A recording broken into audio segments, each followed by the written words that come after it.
Given that the production of speech is so complicated, tell us about how gesture helps that process. Well, not in the production of speech, but how gesture helps communication.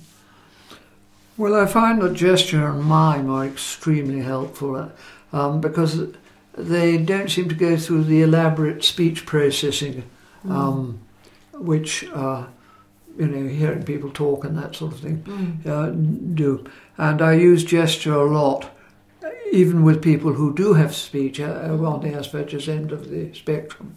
I'm always using gesture because I'm reinforcing what is being said. And of course, one does need to keep the speech very simple, but we have to be awfully careful about what we actually teach people in the way of speech, and I'll come to that one on later.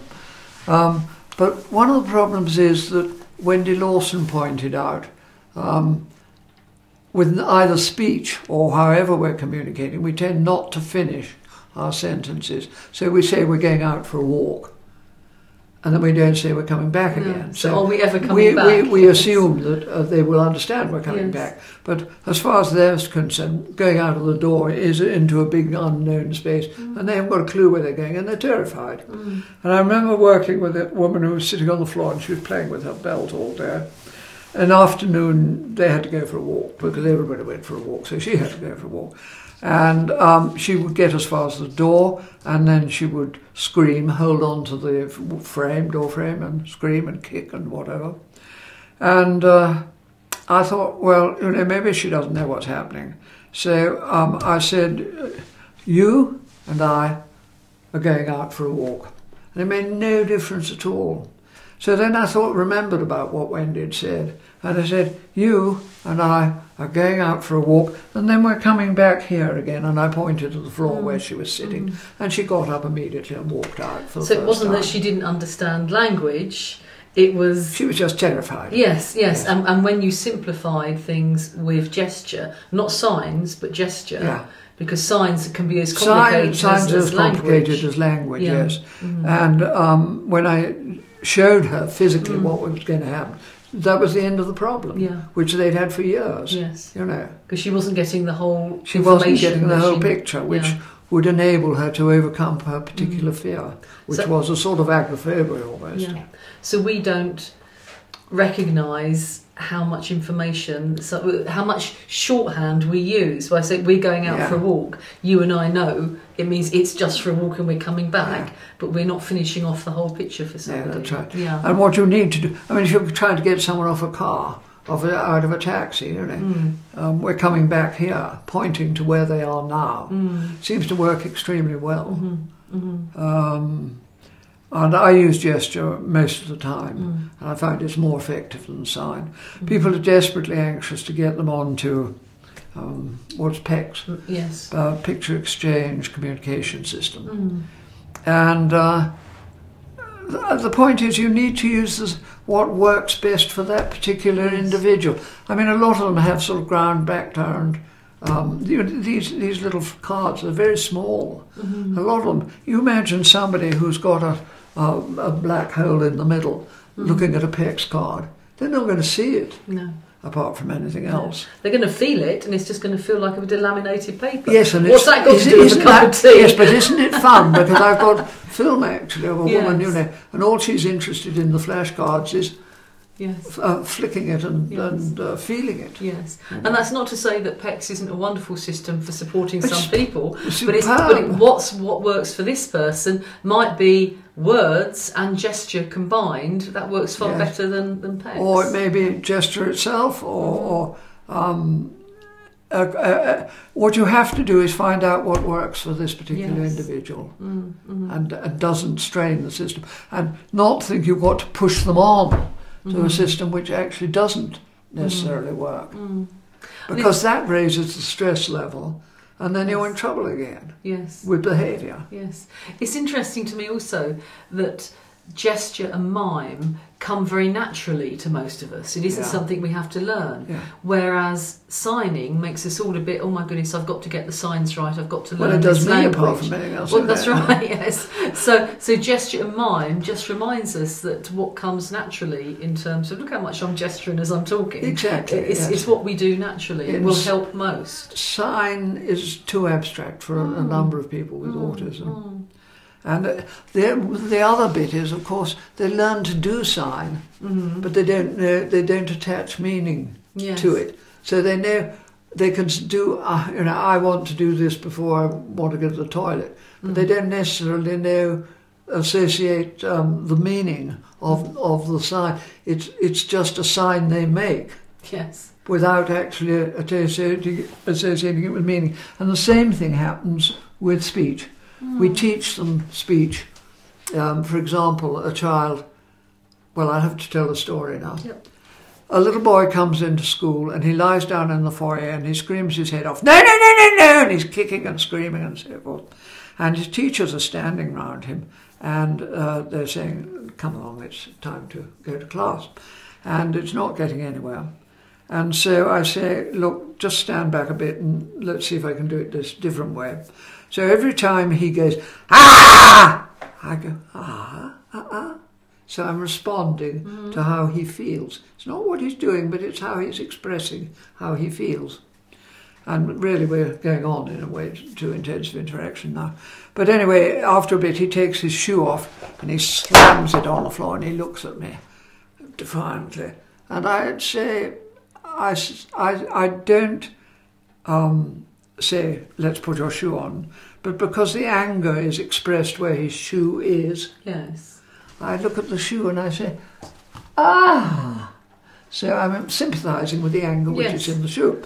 And he immediately puts it on again, but he gets it stuck behind him, his heel, and so it's uncomfortable. So I do a gesture and say, shall I make it comfy? And he sticks out his foot for the first time, not trying to kick me. And I put the shoe on and make it comfortable. And he does one or two more bellows, and then he gets up, and this is the point, and he says, sorry, and he takes his teacher's hand, and off he goes. Both the teacher and I comment individually by ourselves, somebody else, third party. That sorry sounded empty, sounded like an empty box. He knew that when he'd had a meltdown or autonomic storm, when he got up he had to say sorry. But it had no affective meaning at all. No. It was just empty.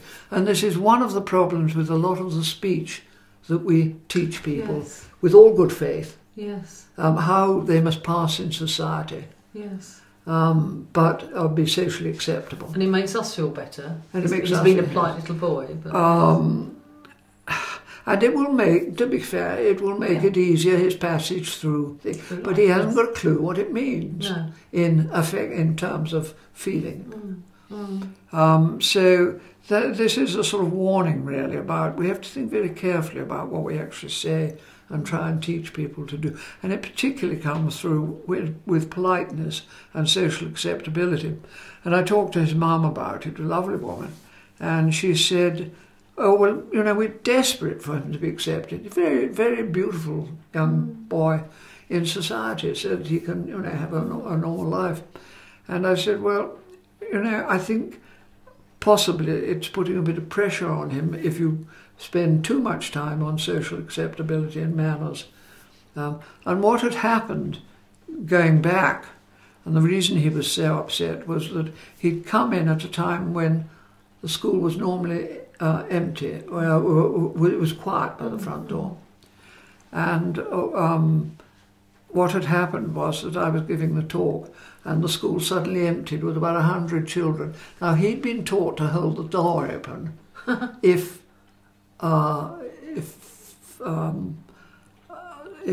there were other people going through. But of course he couldn't. And so this no was, I know I've got to hold the door open, I can't help, and I'm being swept away. Yes. So that's what the breakdown was about. Yes.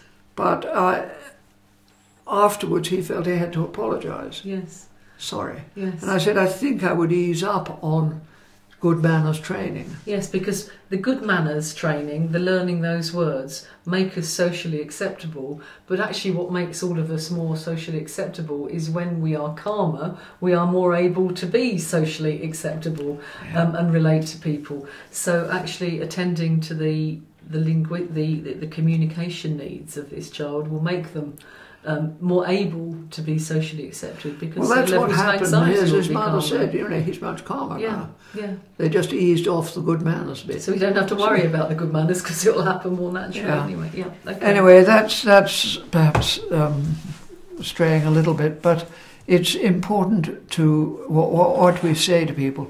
Another thing is that we will hear a number of voices. When I'm speaking and I say, how many of you have heard different voices from your children, either linguistically or pre-verbally, different personalities expressing themselves. And usually at least half the parents hold up their hands. Yes. And this is, what we've got here is the sort of thing we've got here is, hello Phoebe, how are you today? Nice day. I want to hit Phoebe, I want to hit Phoebe. All in the same breath, basically. Yes. Now, one of those is expressing social acceptability. That's what they've been taught. Hello, Phoebe. Hello, yes. And the other is how they feel. Yes. Now, the problem is that somebody immediately says, don't say that to Phoebe, it's rude, or it's, so what they're saying to them, in fact, is what you feel doesn't matter. Yes, don't feel what you're feeling. Don't feel what you're feeling. It's not don't say what you're saying, it's don't feel what you're feeling. Yes, exactly. Yes. And this has terrible effect on them, in that many people with autism who are able are complaining that they've lost a sense of self. Now, you can do that in two ways. One of them is because you've lost your physical sense of self and boundaries, which we talked about before. But the other is how they feel is constantly being knocked back. Yeah. And this shows itself so much when somebody swears at you, and they might say "fuck off," and of course immediately either it's ignored or they're told not to say it. Yes. And but if you say you sound as if you must feel really fucked off, they'll say, "Oh yes, I am," and you can hear the centered voice of the person saying, "Thank heavens, there's somebody who's understand how I feel." Yeah. As soon as you acknowledge how a person feels. So in the case of the woman who's saying to me, I want to hit Phoebe, I want to hit Phoebe. As soon as she said that, I said to her, you must feel that you really want to hit Phoebe. Oh, yes, I do. You've got these two different personalities, and the problem is that the more we deny the negative side, the more we drive a wedge between the good, the projected good and good bad sensation. And the problem here is that they're getting diagnosed as schizophrenic sometimes, and the medications are very different and extremely bad for somebody with autism. So it's actually using language to let the person know we've really noticed what they're feeling as much as what they're saying. Yes. A real practical problem with this, I absolutely get you. If somebody is using an expletive at you, and the quickest and most direct way of letting them know that you've heard how they're feeling is to repeat that expletive in the terms of "you sound really fucked off." Now that presents a huge problem for a teaching assistant in a classroom or a care worker in a support situation in adult residential care. And one of the things I sometimes suggest to people is, well, you're never going to do that without letting people around you, without letting your colleagues know what you're doing and why you're doing it.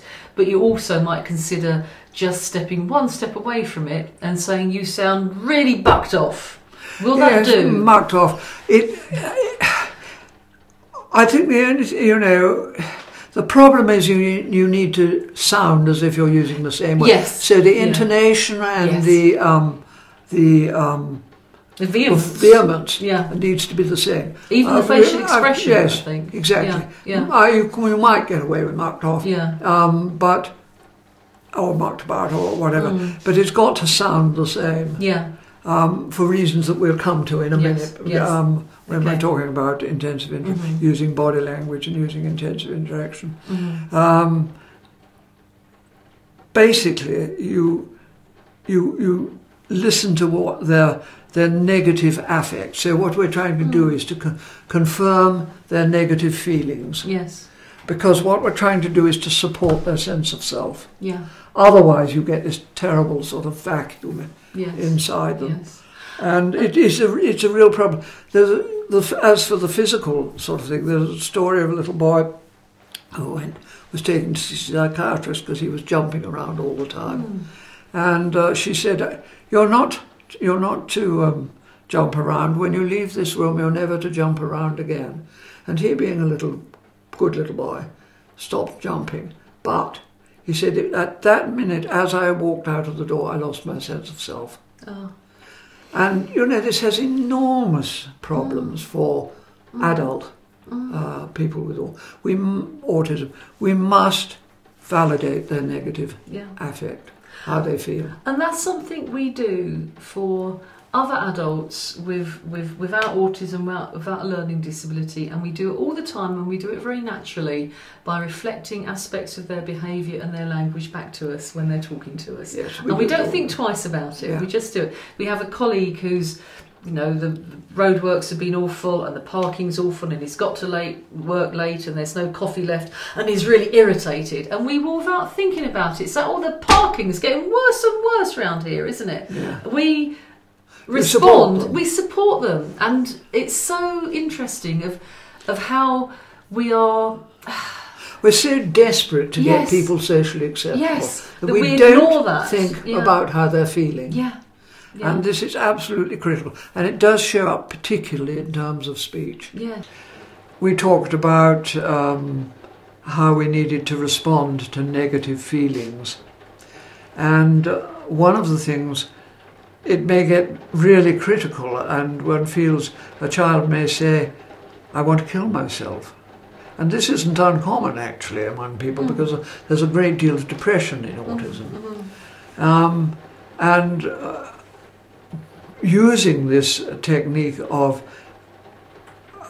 reflecting, of validating how people feel, their affective state, a colleague of mine said, well, you really must feel as if you want to kill yourself. And the child said, oh, yes, I do. So immediately there's this reversion to, thank God somebody's understand how I feel. So that even in extremis, one may be able to use this technique. I'm not suggesting one always is, and it's a matter of judgment. One always can, and it's a matter of judgment. But I do think that it's a very, very powerful tool. You align yourself with how the person feels, or the child or the adult, and this really helps to recenter them. Well, it's very interesting. Otherwise, one ignores them. Well, this is very interesting in terms of its relationship to person-centred counselling, because a good counsellor will set up a situation when they are using active listening to reflect back to the person what they are saying. And in principle, that's no different from you saying to a child or somebody with autism who is saying, I feel like killing myself, to say to repeat that back to them. It's absolutely the same principle. To be the same words. Many people will feel you're pushing your luck if you do that. And personally, I think she was quite bold to do this. I haven't taken it as far as that, although I have used swearing, and extremely successfully, and a number of other different situations. Nevertheless, it worked like a charm. We have to validate negative affect. It's really, really crucially important, because otherwise we're saying we don't care how you feel. We don't even notice how you feel. We don't even notice how you feel. Yeah. And as soon as you do, it recenters them, and they feel quite different. You can hear it in the tone of the voice. It's quite different. It's relaxed. The deep satisfaction of being heard. of being heard. And understood. And understood. Yeah. Okay, so really what we're saying is that we need to listen very carefully to people's speech, not just what they're saying, but the how. How are they actually saying it? Because it's the how that tells us how they're feeling, and it's that we need to tune into. Yes, that's right.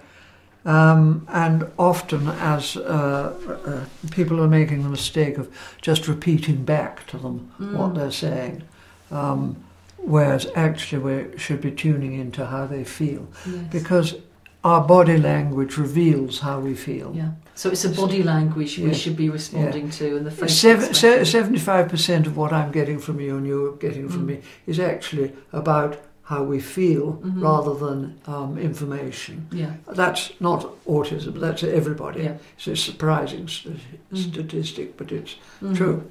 And we're monitoring each other all the time to see if it's going down well or not. And because we want to know if we trust the person who we're talking to. Are they listening to me? Are they listening to me? Yes. Are they agreeing with me? Yes, particularly are they agreeing with me. So we absolutely need to listen to how people, the how of their body language. Yes. What is it telling us in terms of how they feel? Yeah. So this is also incredibly important to non-verbal people. Absolutely. Yes. So it's not what they're saying at all, but how are they expressing themselves through their body language? That's right. So often how they feel is actually being denied. And people are saying, oh, you mustn't say that. And how they feel is just not being addressed. And it's really absolutely vital that we put ourselves alongside how they feel and respond to them in a way which acknowledges how they feel, whether they're verbal or non-verbal. When I was working with Brandon, we'll see it in the film, I think it's the second clip, he is out in the hall and he's banging the door. And his dad says, oh, when he does that, he does it when he's angry and we try to stop him. And I say, well, no, just answer him and see what happens. And what happens, of course, is he starts smiling. And he says, his dad says, I see that, something like, I see that you are always there for him. We've been trying to stop him. Yes, and it's something we've been trying to contain it, to stop him doing it. And I'm saying, no, we have to be there for them. We have to be with them. It's being with rather than being against. That's against right. is yes, stop he doing says. that. Yes, he said. Yes, that's right. He says we've been against him. Yeah. But actually, the result of being with him is that he's enabled to stop banging the door because you've acknowledged it, and he can move on. That's right. And feels listened to, and he goes and hugs his mum at that point, doesn't he? No, not yet. What he does is he tries to get into the room. Yes. And he doesn't know how to do it, so he throws his ball of string in.